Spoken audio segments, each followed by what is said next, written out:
అదరగొట్టే కారం రంగు రుచి ఆచి కారం పొడి. నేడు ఆటో డ్రైవర్ల సేవలో పథకం ప్రారంభం కాబోతోంది. విజయవాడలో ఈ పథకాన్ని ప్రారంభించబోతున్నారు ఏపీ ముఖ్యమంత్రి చంద్రబాబు. అలాగే ఈ కార్యక్రమానికి హాజరు కాబోతున్నారు పవన్ కళ్యాణ్, అలాగే బీజేపీ చీఫ్ మాధవ్, ఇంకా మంత్రులు, ఇతరత్ర నేతలు. ఆటో డ్రైవర్లకు ఏడాదికి 15,000 ఆర్థిక సాయం ఇవ్వబోతోంది ప్రభుత్వం.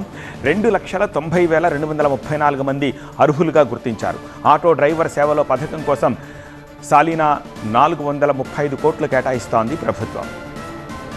సూపర్ 6లో ఇచ్చిన హామీ మేరకు మహిళలకు ఉచిత బస్సు ప్రయాణం పథకాన్ని అమలు చేస్తోంది కూటమి ప్రభుత్వం. అయితే స్త్రీ శక్తి పథకంతో తాము తీవ్రంగా నష్టపోతున్నామని ఆవేదన చెందుతున్నారు ఆటో డ్రైవర్లు. దీంతో వారికి అండగా నిలిచేందుకు ఆటో డ్రైవర్ సేవలో పథకం కింద ఆర్థిక సాయం అందించాలని సర్కార్ నిర్ణయించింది.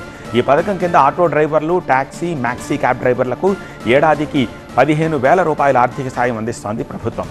దసరా పండుగ రోజునే ఈ పథకాన్ని అమలు చేస్తామని గతంలో ప్రకటించింది ప్రభుత్వం. అయితే ఆ రోజు గాంధీ జయంతి రావడంతో అమలు తేదీని ఇవాల్టికి మార్చారు.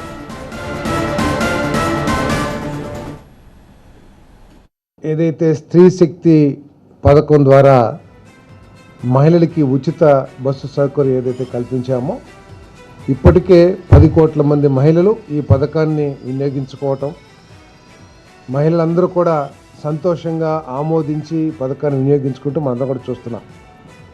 సో దీని మూలంగా ఆటో డ్రైవర్స్కి, ఆటో నడిపే వాళ్ళందరికీ కూడా కొన్ని ఇబ్బందులు తలెత్తుతున్నాయి. ఆటో రిక్షా వాళ్ళకి, డ్రైవర్స్కి, మోటార్ క్యాబ్ డ్రైవర్స్కి, మ్యాక్సీ క్యాబ్ డ్రైవర్స్కి 15,000 రూపాయల ఆర్థిక సాయం అందించడానికి జారీ చేయబడిన ఉత్తర్వులని మంత్రి మండలి ఆమోదించిందని చెప్పేసి మనం చేస్తాను. 4వ తారీఖున ఈ కార్యక్రమాన్ని పెద్ద ఎత్తున రాష్ట్ర వ్యాప్తంగా మరి ప్రారంభించడం జరగబోతోంది. ప్రతి జిల్లాలో కూడా